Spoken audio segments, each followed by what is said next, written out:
रीबा, एक आपसे इस इलेक्शन का जनरल आउटकम अगर आप बता सकें विद रिगार्ड्स टू, क्योंकि काफ़ी ज़्यादा leading to this elections gender के हवाले से काफ़ी ज़्यादा एम्फेसिस था, and also in the general outlook what is very interesting कि इस इलेक्शन में डेमोक्रेट के वोट्स जो हैं वोटर पे उसमें कोलैप्स देखा गया है। मतलब रिपब्लिकन्स ने अपना इंटैक्ट रखा और उसमें बढ़ाया तो है, लेकिन 16 से 17 मिलियन वोट्स डेमोक्रेट्स के कम है, 18% कमी आई है डेमोक्रेट। बिल्कुल मोइज़, आपने 100% सही बात की। ये काफ़ी रेवोल्यूशनरी इलेक्शन था, स्पेशली विद रिगार्ड्स टू कितना डिवाइड था दोनों पार्टीज़ के वोट काउंट के बीच में। आपको बताएंगे नाज़रीन कि पिछले 8 में से 7 इलेक्शंस में पॉपुलर वोट काउंट हमेशा डेमोक्रेट्स का था, लेकिन इस बार पॉपुलर वोट काउंट भी डोनाल्ड ट्रंप का था। आधे से ज़्यादा स्टेट्स में डोनाल्ड ट्रंप ने अपने वोट काउंट को इंक्रीज़ किया है, और कई ऐसे स्टेट्स जो 2020 में ब्लू स्टेट्स थे वहाँ पे उन्होंने बाइडेन के वोट काउंट को भी सुपरसीड कर दिया है इस इलेक्शन में। मज़ीद आपको बताते चलें कि नेवाडा के अलावा तमाम स्विंग स्टेट्स इस वक्त डोनाल्ड ट्रंप के लिए हैं, और नेवाडा की भी एक्सपेक्टेशन यही है कि जब रिजल्ट आएगा तो वो भी रेड स्टेट ही होगा। और ये बहुत ही शॉकिंग बात है, क्योंकि इससे पहले नेवाडा ने कभी भी डोनाल्ड ट्रंप को वोट नहीं किया, लेकिन इस इलेक्शन में किया। मज़ीद आपको बताते चलें कि बहुत ही कम मार्जिन थी औरतों के बीच में, जो डेमोक्रेटिक वोटर्स थी और जो रिपब्लिकन वोटर्स थी, और ये बहुत ज़्यादा शॉकिंग बात थी, क्योंकि हिलरी क्लिंटन जो 13 परसेंटेज पॉइंट से औरतों के वोट जीती थी, बाइडेन जो 15 परसेंटेज पॉइंट से औरतों के वोट जीते थे, हैरिस ने compare to both of them सिर्फ 10 पॉइंट से औरतों के वोट जीते हैं। तो with in the democratic leaders जो पिछले 3 इलेक्शन से आ रहे हैं, उनमें भी कमाला हैरिस आपस में अपने कंपटीशन में भी हारी हैं। मज़ीद आपको बताएं कि 90% काउंटीज़ में जो वोट था वो रिपब्लिकन्स की तरफ स्विंग हुआ है, और ये बहुत ही बड़ी स्टेटिस्टिक है जहाँ तक कि डेमोक्रेटिक होल्ड के हवाले से बात करें। बड़ी इंटरेस्टिंग बात यह कि जो कमाला हैरिस के अपने नायब सदर के उम्मीदवार थे वॉल्स, उनकी अपनी होम काउंटी डोनाल्ड ट्रंप जीत गए। बिल्कुल, और ये बहुत मतलब इससे हमें यही पता चलता है कि Democrats have lost at their own game। यहाँ आपको बताएं कि वाइट वुमेन ने ओवरवेलमिंगली जो है वो वोट किया है डोनाल्ड ट्रंप को, और डेमोक्रेटिक पार्टी को नहीं वोट किया। इनफैक्ट पिछले 72 सालों में सिर्फ 2 ऐसे इलेक्शन हुए हैं जिसमें वाइट वुमेन ने डेमोक्रेट्स को वोट किया हो ओवरवेलमिंग मेजॉरिटी में। तो जो भी रो वी वेड का इम्पैक्ट हम एक्सपेक्ट कर रहे थे वो नहीं हुआ, और इसके बाद कभी भी नहीं होगा, क्योंकि यही इलेक्शन था कि जब अबॉर्शन के ख़िलाफ़ अगर आपने बाहर निकलना था, अबॉर्शन लॉज के ख़िलाफ़, तो फिर आपने बाहर आना था। लेकिन वो तमाम औरतें जिनसे ये एक्सपेक्टेशन थी वो घर में ही रहीं, या उन्होंने डोनाल्ड ट्रंप को वोट किया। इसके अलावा ये भी बताते चलें कि ट्रंप कैंपेन ने अपना तमाम कैंपेन का जो है ज़ोर लगाया था यंग मैन को बाहर निकालने में, जो जवान लड़के हैं कि वो बाहर निकल के वोट करें।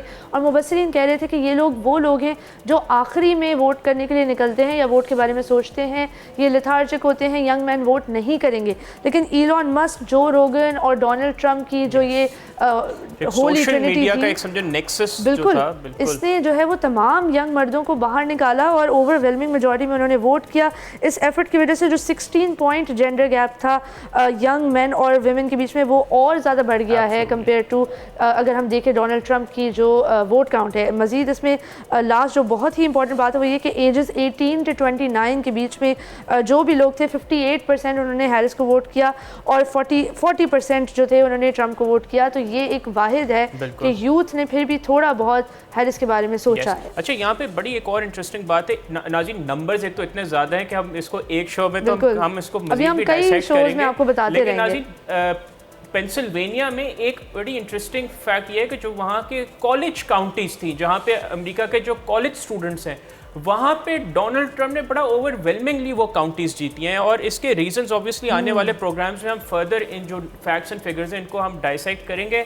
और अरीबा, अब आप देखें, हम नंबर्स की बात करें, डोनाल्ड ट्रंप सिर्फ पॉपुलर वोट और इलेक्टोरल कॉलेज नहीं जीते हैं। बिल्कुल, अगर आप नाज़रीन सेनेट की बात करते हैं तो सेनेट जो है वो रीगेन किया, that has swung back to republicans from democrats 52 senators democrats के हैं और एक्सपेक्टेशन की रिपब्लिकन्स के हैं और 44 जो हैं वो डेमोक्रेट्स के हैं और एक्सपेक्टेशन ये की जा रही है कि ये नंबर 52 से 53 या 54 तक भी जा सकता है जब फाइनल नंबर्स आते हैं। और इंटरेस्टिंगली जो हाउस ऑफ रिप्रेजेंटेटिव्स का मामला है वहाँ पे GOP is leading with 206 seats whereas democrats are with 191 seats. ये भी रिपब्लिकन्स ने होल्ड किया है, बल्कि यहाँ पे तकरीबन 3 टॉसअप्स हुए हैं फ्रॉम डेमोक्रेट्स टू GOP।